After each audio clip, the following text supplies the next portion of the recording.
부산에 살았던 김미슬 보살님이 남편이 일찍 돌아가셨어요. 병으로. 그러다니까 참 자식은 5이나 있는데 여자 혼자서 애들을 키우기가 얼마나 힘들겠습니까? 그 재산이라고는 딱 남편이 남겨준 그 집 한 채뿐인데 그나마 이제 그걸 가지고 풀팔이하고 뭐 이래서 애들 먹을 거 갖다가 먹고 이렇게 살았어요. 근데 친한 친척이 와서 굉장히 친한 척 하면서 뭐 이렇게다가 보증은 좀 서달라 해서 뭐 못 모르고 그냥 서줬어요. 그러다가 집이 차압당할 위기에 놓이게 되었어요. 참 불쌍한 사람 많지요. 그러니까 이 전생에 업보였는지 뭐 그런 걸 모르겠는데 하여튼 그렇게 가을이었는데 혹독한 추위가 다가오고 있는데 돈 600만 원을 마련하지 못하면 아이들과 함께 거리로 나앉을 판이었다는 것이었습니다.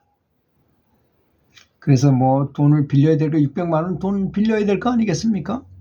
친구 친척 할 것 없이 이곳저곳 다니면서 돈을 빌리려고 여기 가서 구걸하고 저기 가서 돈을 빌리러 다녔어도 가진 것이 아무것도 없는데 저 사람 빌려줬다가 그냥 띠킨다고 생각하고 주위 사람들은 쉽게 빌려주려고 하지 않았습니다. 참 절망스럽죠. 단 나는 죽게 생겼는데 돈은 안 빌려주지, 돈은 갑자기 벌 데도 없지. 절망 속에서 하늘을 보내고 있었지만 좋은 생각이 생겨나지 않았고 마침내 그 말하던 날, 집을 비워줘야 되는 날이 사흘 앞으로 다가왔어요. 3번만 자면 이제 저 아이들을 데리고 집을 떠나야 하는구나. 정말 이렇게까지 살아야 하는가. 차라리 죽는 게 낫지 않을까 이런 생각도 하고. 근데 자고 있는 애들 5을 이렇게 보니까 5 아이가 불쌍해가지고 내가 없으면 그나마 살던 쟤네들이 어떻게 살 수 있을까 해가지고 죽을 수도 없더라는 것입니다. 그때 마지막으로 할 수 있는 게 우리는 연부를 하는 거죠. 관세음보살님한테. 그냥 합장하고 관세음보살님을 불렀습니다. 관세음보살님, 저는 모든 고생을 해도 좋으니 이 자리에서 당장 죽어도 전환이 없습니다. 하지만 저 어린 자식들은 어떻게 합니까?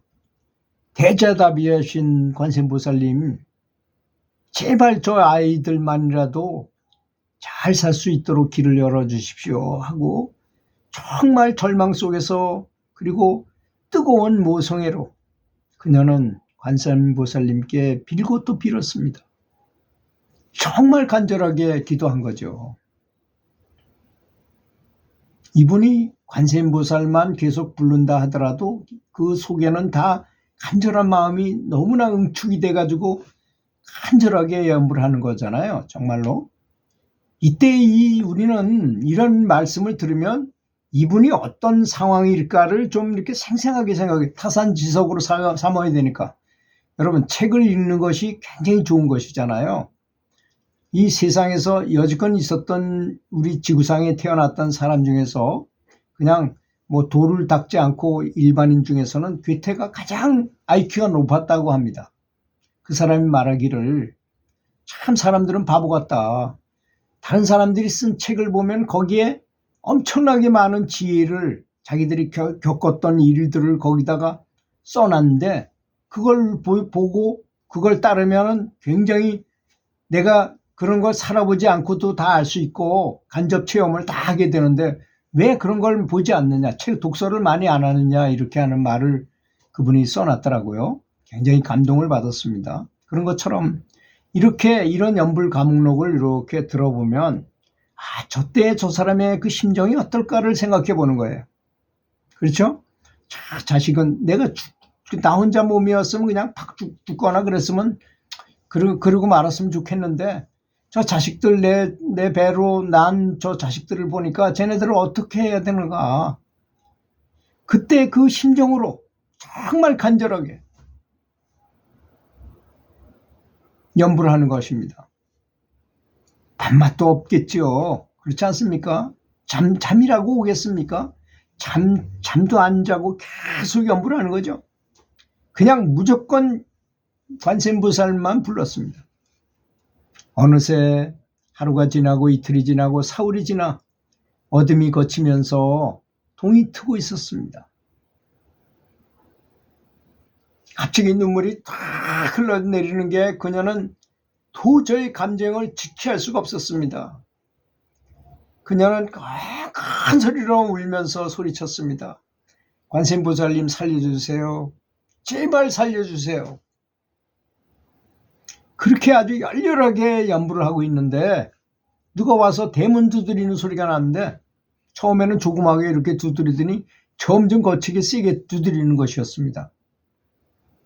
그래서 직감적으로 이 보살이 생각하기에는 무정한 사람들, 아침도 먹지 못한 이런 시간에 사람을 내쫓고 이제 그 차압당했으니까 이제 내쫓고 그거 이제 은행에서 처지하려고 그런가 보다 해가지고 참 무정한 사람들 아침도 먹지 않은 이런 시간에 사람을 쫓아내려고 몰려오다니까 하면서 참 슬프죠. 그렇지만 뭐 자꾸 두드리니까 마지못해서 대문을 열었어요. 그런데 말을 약간 어눌하게 하는 50대 남자가 아주 정중한 자세로 묻는 것이었습니다. 여기가 김미순 씨 댁입니까? 예, 그렇습니다마는. 야, 미순아, 날 몰라보겠느냐?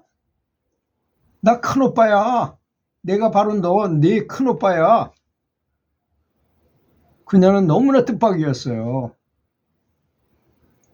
내 큰오빠랑 나이 차이가 너무 나서 자기는 큰오빠를 잘 기억도 안 나는데 부모님으로부터 큰오빠는 일본군으로 징집당해서 일본으로 끌려가서 죽었다고 내 말을 들었는데 또 제사도 여러 번 지내줬다는 것. 그런데 그런 그 사람이 찾아왔다는 것이 믿어지지 않을 것이 아니겠습니까? 그래서 그녀는 부모 형제의 이름도 물어보고 고향의 여러 가지 상황들도 질문해 보았어요. 이 오빠가 맞는지 안 맞는지. 그는 조금도 틀림없이 거침없이 뭐 다 얘기했는데 정확하게 맞았어요. 그래서 오누이는 끌어안고 한동안 정말 대성통곡하고 울었습니다. 오라버니, 죽은 줄만 알았던 나의 큰오빠가 살아서 돌아오다니. 그래, 내가 놀라는 것도 당연하지. 나는 그동안 조청룡과 깊이 관련되어 있어서 고국에 돌아오는 것과 고사하고 소식조차도 전할 수 없었단다. 그리고 요즘 추석을 기해서 주일 공강과 거름인단의 주선으로 이 조청룡계의 사람들도 동포에 첫 모국 방문이 실현되었던 것이었다. 그것도 조청룡 간부들에게 우선권을 준다 하길래 얼른 신청해가지고 귀국하게 되었다.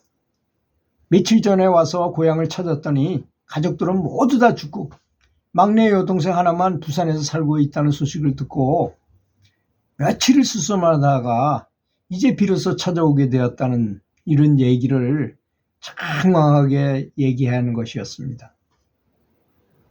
그런데 미순아, 조금 전에 문 밖에서 아주 매우 슬픈 울음소리가 들었는데 집안에 큰 일이라도 일어났니? 그녀가 자초지종을 모두 이야기했어요. 그러더니 큰오빠는 가방에서 현찰 700만 원을 꺼내서 하나 남은 여동생에게 주었어요. 나는 다행히 일본에서 돈을 좀 벌었단다. 그래서 부모님이 살아계시면 호강시켜 드리려고 형제들에게 나눠주기 위해서 내가 돈을 좀 가지고 왔어. 이제 너밖에 남지 않았으니 이 돈을 모두 네 것이다. 더욱이 너는 지금 아주 어려운 처지에 놓여 있으니 사양하지 말고 이 돈을 받아라. 이렇게 해가지고 이게 바로 가피가 아니겠습니까? 그녀는 5 자식들을 불쌍한 아이들을 데리고 거리에 나가지 않아도 되는, 나가야 되는 그 신세를 면할 수 있었던 것입니다. 바로 이런 것이 바로 현증가피, 현실가피인 것입니다.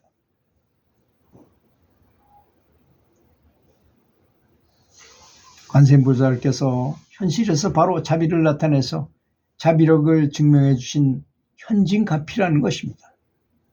이 이야기는 이타 스님의 기도 성취 영험담 모음집 기도라는 도서출판 효림에서 출간한 그 책에 있던 내용을 제가 읽어 올렸습니다. 들어주셔서 감사합니다.